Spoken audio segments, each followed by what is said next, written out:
जीत. लेखक शंकर पाटील. माळ माणसांनी भरून गेला होता.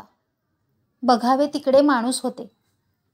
आसपासच्या 4 गावचे लोक शर्यत बघायला माळावर गोळा झाले होते. वेळ होत आली तशी एक एक गाडी येऊन उभी राहू लागली. गावच्या तुका पाटलाची ही गाडी येऊन उभी राहिली. तसे गाडीभोवती गराडा घालून लोक उभे राहिले. खुळ्यासारखे गाडीकडे बघत राहिले. तुकाने आपला म्हातारा हरण्या बैल गाडीला जोडला होता.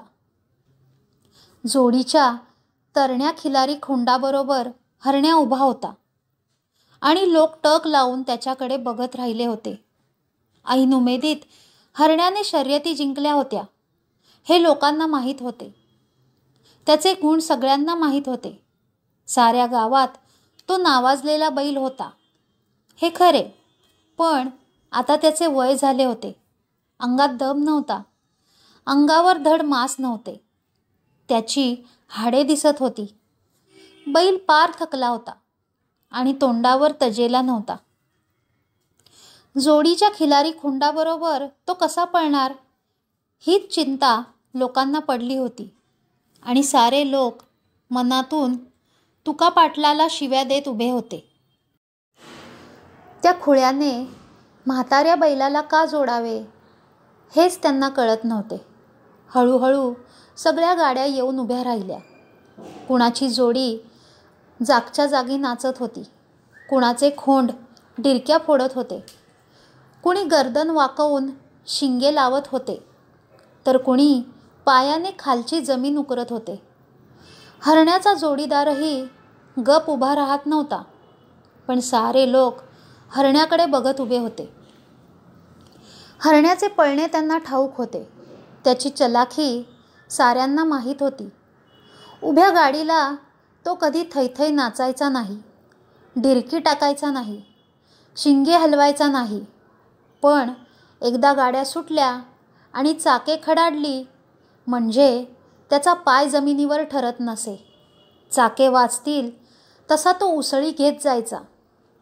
त्याला कधी उसकावे लागायचे नाही, मारावे लागायचे नाही. तशीच वेळ आली तर जोडीच्या बैलालाही गुंडाळून घेऊन तो एकटाच धावायचा. हरण्या असा धावायचा हे खरे, पण आता त्याचे वय झाले होते. बाजाराला जत्रेला जाताना एखादी चुणूक दाखवणे निराळे आणि शर्यतीचे काम निराळे. हे काम आता कसे काय झेपणार ही चिंता लोकांना लागली होती आणि तुका निश्चिंत होता.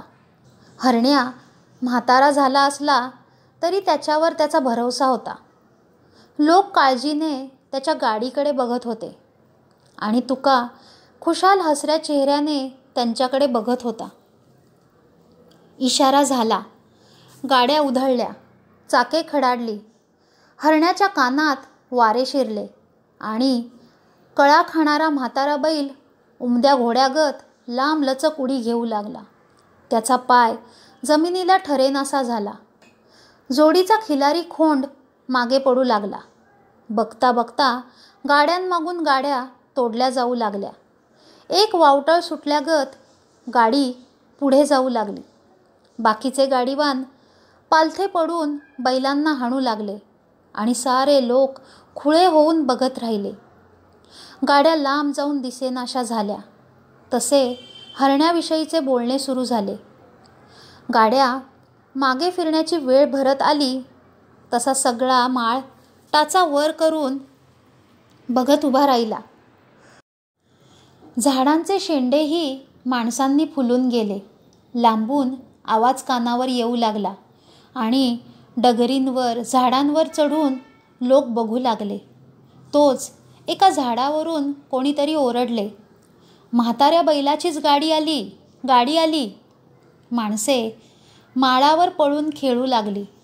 लोकांना दम निघेनासा झाला. हरण्याला बघायला सारे पुढे पळू लागले. तोवर तुका पाटलाची गाडी जवळ आली. 2-3 गाड्या सारख्या घासून येत होत्या.